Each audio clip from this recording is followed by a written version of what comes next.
Magandang umaga, ako po si Mark Lester Hirad. Ito po ang aking daily devotion. Humility makes us safe in God, na tinalakay po ni Pastor Russell Ocampo sa 365 daily devotion. Ang Bible verse po ngayong araw ay galing sa Luke chapter 18 verse 14. Ang sabi po dito, I tell you that this man, rather than the other, went home justified before God. For all those who exalt themselves will be humbled, and those who humble themselves will be exalted. Sabi po dito,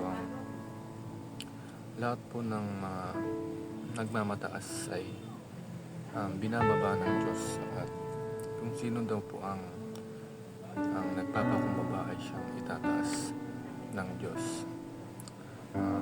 Unang katuruan po ngayong araw ay pride makes people think they are righteous.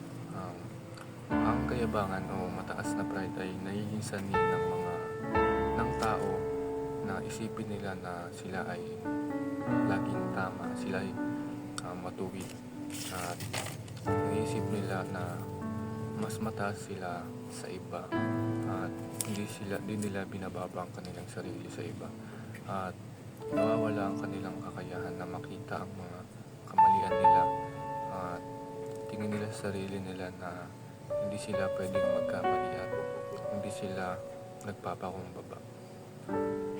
Ang second teaching is pride makes people stiff-necked.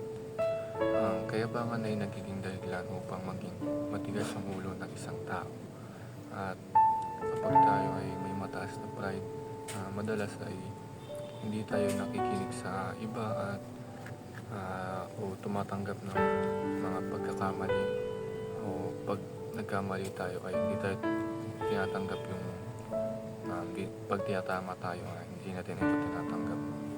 At ang ganitong ugali ay isang hadlang upang tayo ay umudlad sa sarili at maabot ang tagumpay na hinahangad natin.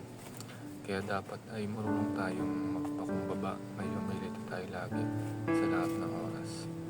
Ang last teaching is pride separates people from God.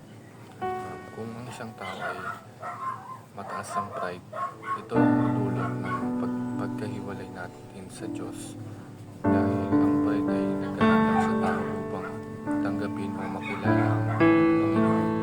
Pag tayo ay masyadong mapagmataas ay sa sarili, ay madalas ay iniiwasan natin ang paghingi ng tulong sa Diyos, at pag iniiwasan natin ito ay may hadlang upang malapit tayo sa Kanya, upang kilala natin siya. At pag wala tayong communication sa Diyos ay magiging malayo tayo sa Kanya.